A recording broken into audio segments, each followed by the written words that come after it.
नमस्कार, जय हिंद दोस्तों। स्वागत है आप सभी का एकेएस सिविल एकेडमी के यूट्यूब चैनल पर। और दोस्तों, संभावित प्रश्न एक्सपेक्टेड क्वेश्चंस वाली जो सीरीज थी हमारी, उसमें ये आखिरी लेक्चर है। आपसे 40 लेक्चर्स का वादा किया था और ये आखिरी लेक्चर इस सीरीज में है। दोस्तों, वैसे तो मैं इस लेक्चर को रिकॉर्ड नहीं करना चाहता था, बिकॉज जो भी मैंने टारगेट आपके लिए बनाया था एक्सपेक्टेड क्वेश्चन सीरीज के लिए, वो 39 लेक्चर्स में ऑलरेडी मैंने समाप्त कर दिया था। बट अब एग्जाम के बीच और हमारे बीच मात्र 10 से 12 घंटे का समय बाकी है। परंतु मेरा मन नहीं मान रहा था। मुझे ऐसा लग रहा था कि ये जो टॉपिक मैं आज आपके लिए लेके आया हूं, सूचकांक और आरबीआई के द्वारा जो रेट वगैरह होते हैं, एक बार इसको आपको बता दूं और बहुत ही रैपिड फायर तरीके से 10 से 15 मिनट के अंदर हम इस वीडियो को करेंगे समाप्त। ज्यादा डिटेलिंग में नहीं जाएंगे। जो सीधा सिंपल क्वेश्चन है उसका आंसर है, पढ़ेंगे और आगे बढ़ेंगे। ठीक है, चलिए। तो ये the end session, let's go, start करते हैं हम लोग। और सबसे पहला क्वेश्चन देखते हैं। सबसे पहला क्वेश्चन हमारे सामने कौन सा है, तो मैं फटाक से यहां पर अपना ये पेन इसको स्टार्ट कर लेता हूं। All right. तो देखें दोस्तों, ये क्वेश्चन हमसे क्या कहता है कि आरबीआई ने, मैं अब आपको इसमें ये सब नहीं समझाऊंगा कि बैंक रेट क्या होता है, रेपो रेट क्या होता है, रिवर्स रेपो रेट क्या होता है। संभावित प्रश्न की सीरीज में मैंने repo rate, reverse repo rate, ये पीछे कुछ लेक्चर्स में ऑलरेडी डिस्कस करें, तो अगर आपने सारे देखे होंगे तो आपको डेफिनेटली पता होगा। और अब इतना टाइम भी नहीं है कि हम हर एक चीज के एक्सप्लेनेशन में कूदें। तो ये सिंपल फैक्चुअल है कि अगर सिंपल ऐसा क्वेश्चन आ जाए कि रिसेंटली आरबीआई के द्वारा कितना बैंक रेट, कितना बैंक दर जो है अभी फिलहाल चल रहा है, तो इसका आंसर दोस्तों याद रखिएगा 6.5%। ठीक है, 6.5% इसका जो है करेक्ट आंसर है, किसका? बैंक रेट का। उसके बाद अगला क्वेश्चन देखो जरा। अगला क्वेश्चन हमसे क्या कहता है? अगला क्वेश्चन हमसे कहता है कि बैंक रेट की तरह एक और चीज होती है जिसको हम लोग कहते हैं मार्जिनल स्टैंडिंग फैसिलिटी, शॉर्ट में कहते हैं एमएसएफ, और हिंदी में कहते हैं इसको सीमांत स्थायी सुविधा। शॉर्ट में आप तो बस एमएसएफ याद रखो कि वर्तमान में आरबीआई के द्वारा कितना एमएसएफ की रेट चल रही है। तो दोस्तों, इसका आंसर भी 6.75 है। दोनों चीजों को आपको याद रखना है। याद रखने की एक ट्रिक आपको सिखा देता हूं कि एमएसएफ में एक शब्द आता है एमएस। एमएस मतलब एमएस धोनी से याद रख लो। एमएस धोनी बहुत पैसे वाले हैं और एमएस धोनी के बैंक में बहुत ज्यादा पैसा है। तो पीछे बैंक रेट भी कितना था? 6.75 का था। और यहां पर एमएसएफ भी कितना है? एमएसएफ भी 6.75% है। तो ये एमएस धोनी के एग्जांपल से थोड़ा थोड़ा रिलेट कर लोगे तो याद रखोगे। रटने बैठोगे तो एग्जाम में हो सकता है लास्ट मोमेंट में कंफ्यूज हो जाओ। तो एमएस धोनी के बैंक में बहुत पैसा है, तो दोनों का ही रेट जो है 6.75 है। इसको याद रखिएगा। उसके बाद अगले क्वेश्चन की ओर चलते हैं दोस्तों। अगला क्वेश्चन क्या कहता है? अगला क्वेश्चन कहता है स्टैंडिंग डिपॉजिट फैसिलिटी, स्थायी जमा सुविधा, शॉर्ट में कहते हैं एसडीएफ। आप तो बस शॉर्ट में इसको एसडीएफ याद रखो कि वर्तमान में आरबीआई ने कितना एसडीएफ जो है सेट किया हुआ है। तो दोस्तों, इसका जो सही आंसर है वो है 6.25%। थोड़ा मैं फास्ट रख रहा हूं स्पीड को जानबूझ के, लास्ट मोमेंट है तो फास्ट चलना ही थोड़ा यहां पर ज्यादा बेहतर रहेगा। एक्सप्लेनेशन जितना हो सकता था सब 39 पिछले लेक्चर्स में ऑलरेडी हो चुका है, और अब तो बस इसी की लास्ट में तो है जितना तेज हो सके उतना हम करेंगे। इसको याद रखने की एक मैं ट्रिक सिखा देता हूं कि एमएस धोनी बहुत देर तक धूप में खड़े रहे तो उनकी 25% एनर्जी का लॉस हो गया। ठीक है, तो एमएस धोनी का वैसे रेट कितना था? 6.75। तो आप ये 25% नहीं, आप इसमें 50% याद रखो कि एम एस धोनी की जो है 50% एनर्जी खर्च हो गई, तो आप इसमें से 50 माइनस कर दोगे तो आपको 6.25 जो है आंसर मिलेगा। कोरिलेशन कर लो, ये रेट है, लास्ट मोमेंट पे याद रखोगे तब भी भूलने के चांस है। तो एम एस धोनी का क्या रेट था? 6.75। बैंक रेट क्या था? सेम 6.75। एम एस धोनी धूप में खड़े रहे, उनकी 50% एनर्जी चली गई, तो 6.75 में से ये 0.50 माइनस कर दो तो आंसर क्या आ गया? 6.25। तो ऐसे आप कोरिलेट कर सकते हो। मैंने खुद ऐसे ही कोरिलेट करके इसको याद किया हुआ है दोस्तों। उसके बाद रेपो रेट, ये मैंने अपनी संभावित प्रश्न की वीडियोस में पहले भी करवाया हुआ है। आरबीआई के द्वारा जो वर्तमान रेपो रेट चल रहा है उसको जो है आप याद रखिएगा, वो आपका 6.50%। कितना रेपो रेट चल रहा है यहां पर?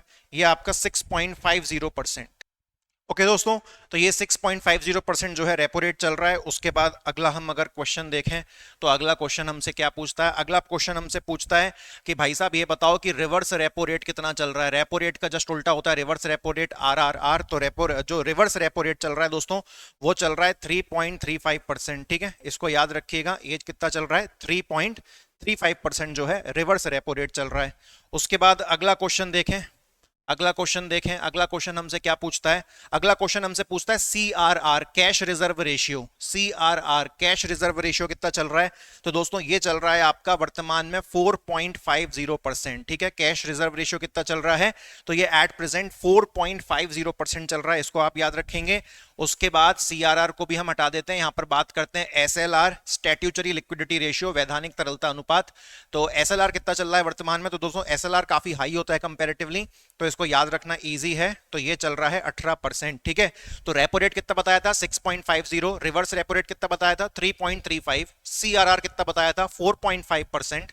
और जो एसएलआर है वो कितना बताया था दोस्तों? 18% जो है उसको हमने बताया था। चलिए दोस्तों अगला क्वेश्चन देखते हैं फटाक से। अगला क्वेश्चन ये थोड़ा सा मैंने एक हटके क्वेश्चन लगाया है। ये सीआरआर का थोड़ा कॉन्सेप्चुअल क्वेश्चन है, ध्यान से देखना, फटाक से आपको समझ में आएगा। दोस्तों सीआरआर हम सभी जानते हैं, सीआरआर मतलब एक परसेंटेज ऑफ अमाउंट जो बैंक आरबीआई के पास बना के रखता है। बैंक, याद रखना, सीआरआर के तहत जितना पैसा अलग करता है ना बैंक, तो बैंक उसको अपने पास नहीं रखता, बैंक उसको आरबीआई के पास रखता है। पहली चीज आप ये याद रखना। तो जितना ज्यादा सीआरआर होगा उतना ही ज्यादा पैसा बैंक को आरबीआई के पास रखना पड़ेगा, और बैंक के पास कम पैसा बचेगा और बैंक मार्केट में लोन नहीं दे पाएगी। ठीक है, तो इसको याद रखना।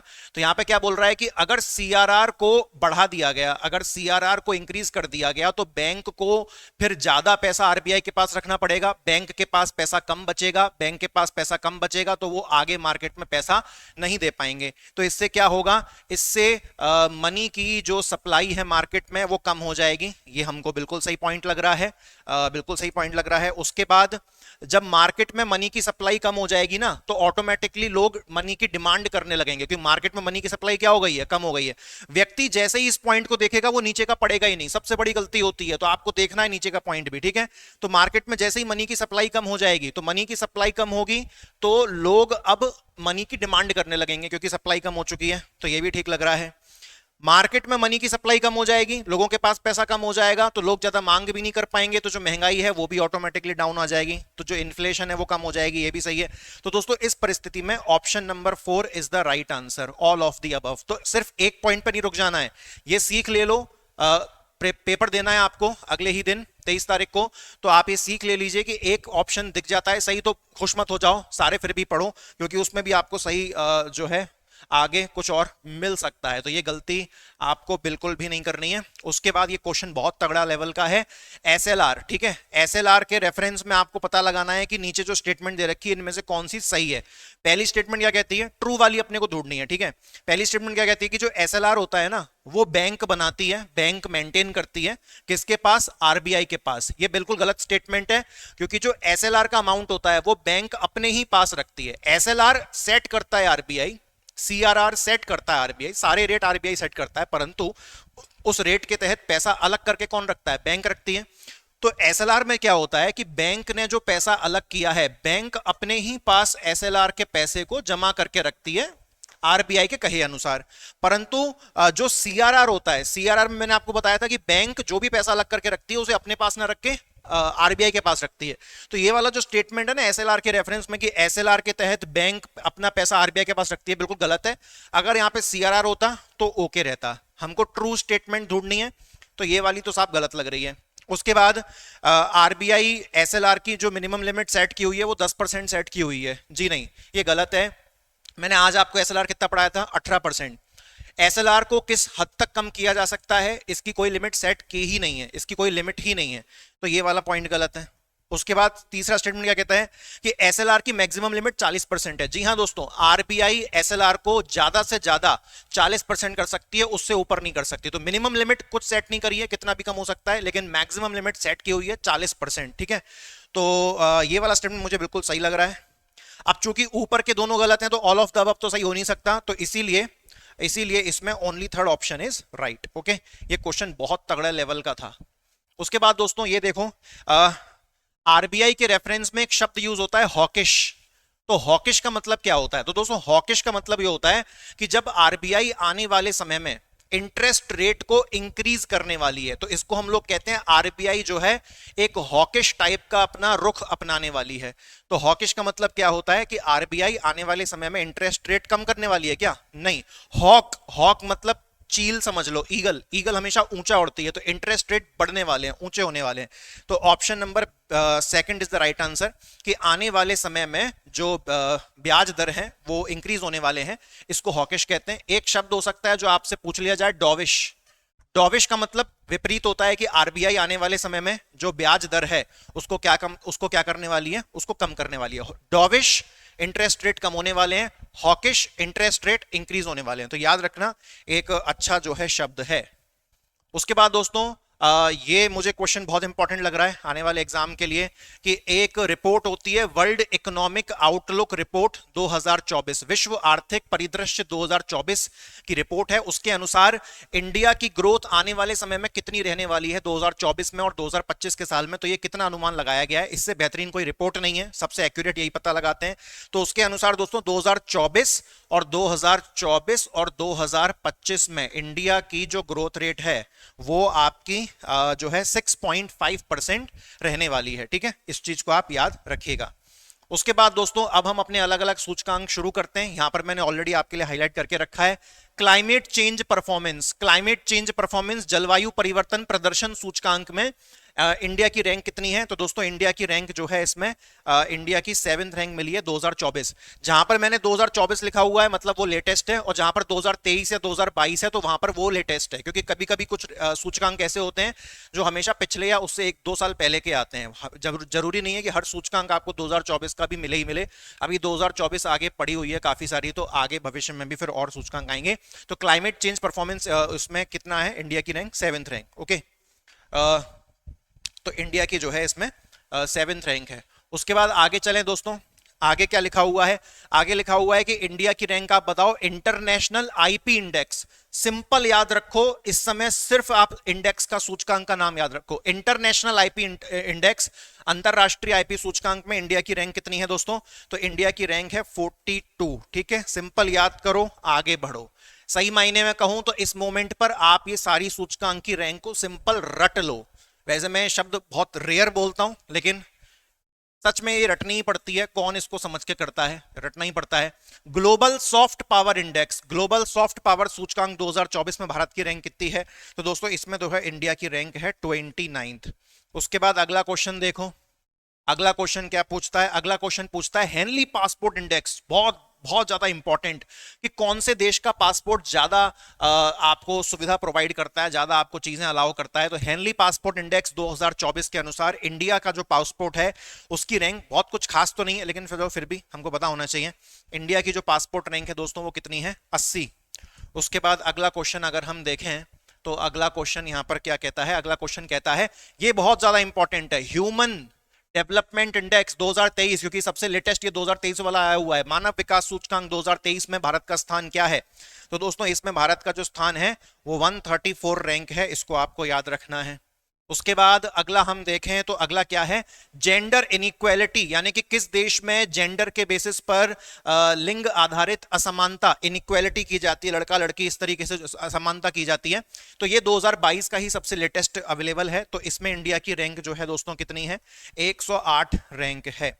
उसके बाद आगे हम याद रखेंगे, देखो आपको कोरिलेशन बनाना पड़ेगा। एक बार इसको देखोगे, वीडियो को पॉज करो, कोरिलेशन बनाओ कि भैया पासपोर्ट में 80 है, मतलब पासपोर्ट में हमारा 20 नंबर कम आए हैं 100 में से 80। तो इस तरीके से आप याद रख सकते हो, बिल्कुल संभव है।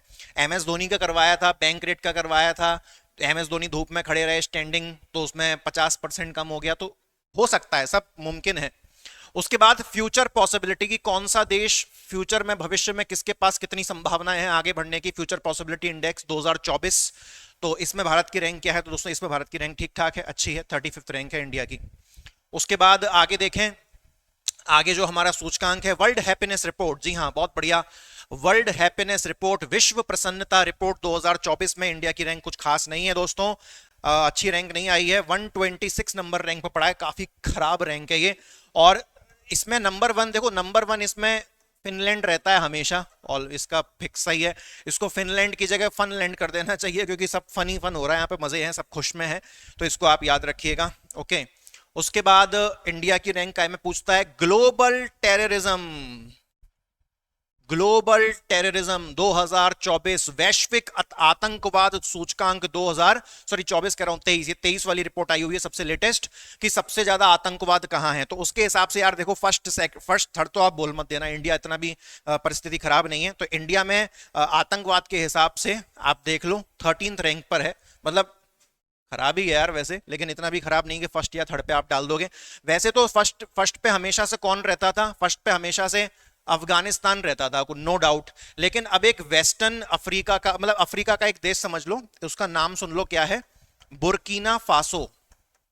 बुर्किना फासो इसकी लेटेस्ट एंट्री हुई है, वरना तो अफगानिस्तान और ईरान ये दोनों पहली रैंक छोड़ते ही नहीं थे, बोले हम आतंकवाद में ज्यादा है, हम ज्यादा है, हम ज्यादा है, हम ज्यादा है। लेकिन अब एक नए देश ने एंट्री मार ली है, बुर्किना फासो, इसको याद रखिएगा आप, ठीक है? नया नाम है, पूछ सकता है, ऐसे भी पूछ सकता है बुर्किना फासो कहां पर है, तो अफ्रीका में, ऐसा भी तरीके से पूछ सकता है। तो बुर्किना फासो रैंक नंबर 1 है, सबसे ज्यादा आतंकवाद यहां पर है। तो ये इंपॉर्टेंट था, इसीलिए थोड़ा समझा दिया भैया, ठीक है? उसके बाद इनोवेशन में अगर हम देखें, इनोवेशन कुछ ना कुछ नवीन आप इजाद करते रहते हो। तो इनोवेशन इंडेक्स 2023 में इंडिया की रैंक क्या है? तो इंडिया की रैंक है दोस्तों 40 रैंक है इंडिया की। उसके बाद अगला अगला आप देखें, अगला क्या कहता है हमसे यहां पर? ग्लोबल कॉम्पिटिटिवनेस, जी हां, प्रतिस्पर्धा, वैश्विक प्रतिस्पर्धा सूचकांक 2023, इसमें इंडिया की रैंक क्या है दोस्तों? इसमें भी इंडिया की रैंक 40 है। दोनों को एक साथ याद करो। देखो इससे पिछले वाला कौन सा था? इससे पिछले वाला था इनोवेशन। तो इनोवेशन हम तगड़ी करते हैं, 40 रैंक पर हैं, और चूंकि हम इनोवेशन तगड़ी करते हैं इसीलिए दूसरों के साथ कंपटीशन कर पाते हैं, प्रतिस्पर्धा कर पाते हैं, इसमें भी हमारी 40 रैंक है। तो इनोवेशन करोगे तो कंपटीशन अच्छा दूसरों को दे पाओगे, दोनों में 40-40 रैंक है, सेम है, इसको याद रखिएगा। उसके बाद दोस्तों अगला क्या है? ये ग्लोबल हंगर, भुखमरी सूचकांक।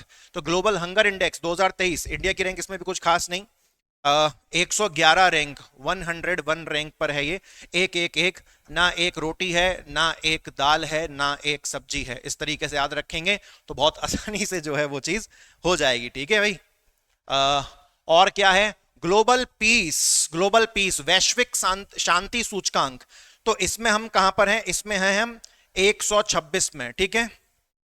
शांति अगर रखनी है तो स्पेशल 26 मूवी देख लो, एक नंबर मूवी है, ऐसे आपको याद रहेगा, ठीक है? अक्षय कुमार ने बड़ा ही शांत किस्म का सा रोल किया है स्पेशल 26 मूवी में, तो स्पेशल 26 मूवी एक नंबर है, शांति के लिए बहुत बढ़िया। तो ग्लोबल पीस इंडेक्स आपको ये याद रह जाएगा, ठीक है? उसके बाद अगला देखो साहब, अगला क्या है? वर्ल्ड प्रेस फ्रीडम, यानी कि किस देश में जो मीडिया होती है, जो प्रेस होती है, उसको कितनी आजादी मिलती है। अगर इसमें रैंक अच्छी होती है तो मतलब आपके देश की आजादी के बारे में थोड़ा बेहतर ये आइडिया देता है। तो यहां पर इंडिया की रैंक जो है कितनी है? 161 रैंक है दोस्तों, 161, इसको याद रखिएगा, ठीक है? उसके बाद दोस्तों वीडियो हो चुकी है खत्म। थैंक यू वेरी मच, जय हिंद। एक्सपेक्टेड क्वेश्चन की सीरीज समाप्त होती है। All the very best to you. बढ़िया तरीके से आप लोग पेपर दीजिए, और पेपर चाहे अच्छा जाए खराब जाए, लोड मत लो यार, आपका जीवन है, आपका करियर है, आगे बढ़ना, अगली बार और तगड़ी तैयारी करना, टेंशन मत लेना, लेकिन ठीक है? चलिए, थैंक यू वेरी मच, जय हिंद।